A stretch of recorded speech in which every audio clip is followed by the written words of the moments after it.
Namaskar to everybody, and my special wishes to the young friends who are present in the audience. Ideally, this topic should not be a big issue for discussion. Indianization, by which all probably should mean is that we should have certain Indian element in our education system. It should not become a point of dispute or a point of discussion for us or for that matter for any country. But unfortunately in our country,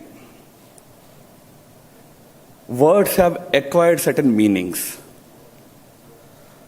So we look at each proposition with suspicion. Then in our country, we have a great,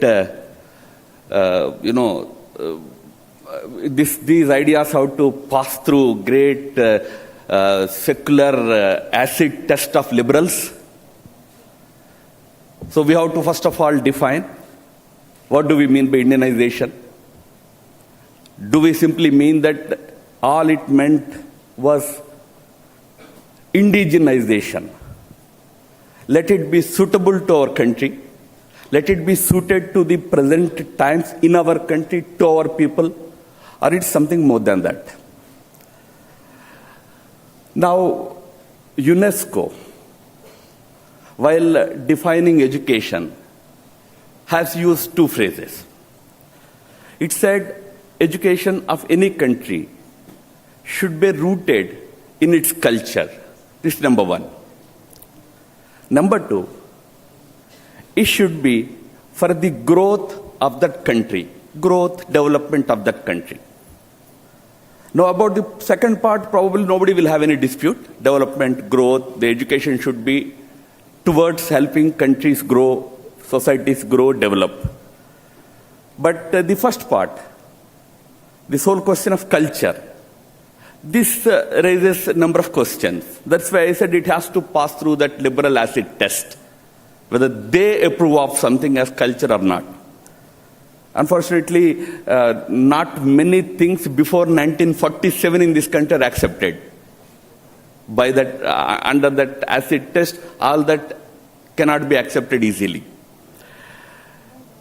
Friends, I represent a thought movement which believes that our entire social system, that includes education system, needs to have a very strong Indian, Bharatiya cultural foundation.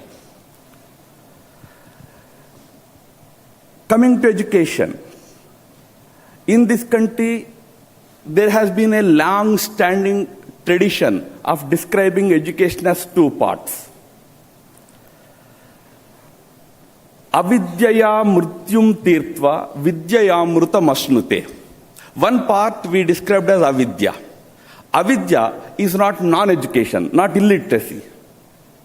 Avidya essentially is mundane knowledge, which is needed for a person to manage his livelihood. He should be able to lead a good life. For that, he needs to acquire a few skills. He has to acquire some knowledge. This part is needed to be an important element of our education. The second part, Vidyaya Amruta Mastute, the true education, should be uplifting. It has to make him immortal. Through that true education, he has to acquire certain values that make him a noble person, a good person. Now, when we talk of Indianization, we are talking about both these aspects in our education.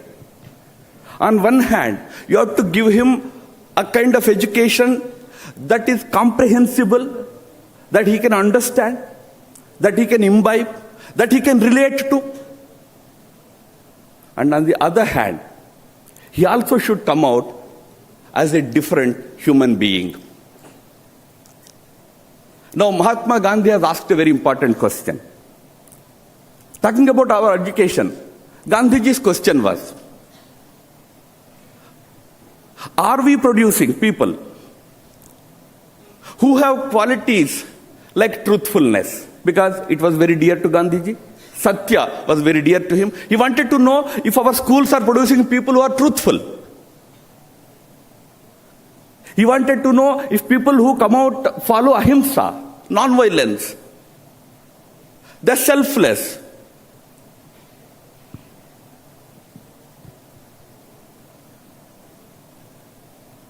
Swami Vivekananda gave a slightly bigger definition. He said education is not just the amount of information that was put into your brains, runs right there undigested until your death. You are taught something that you never relate to. You only have to by heart it, rut it, vomit it. Is that the kind of education we needed? Or Vivekananda adds that we want man-making, character-building assimilation of ideas through education.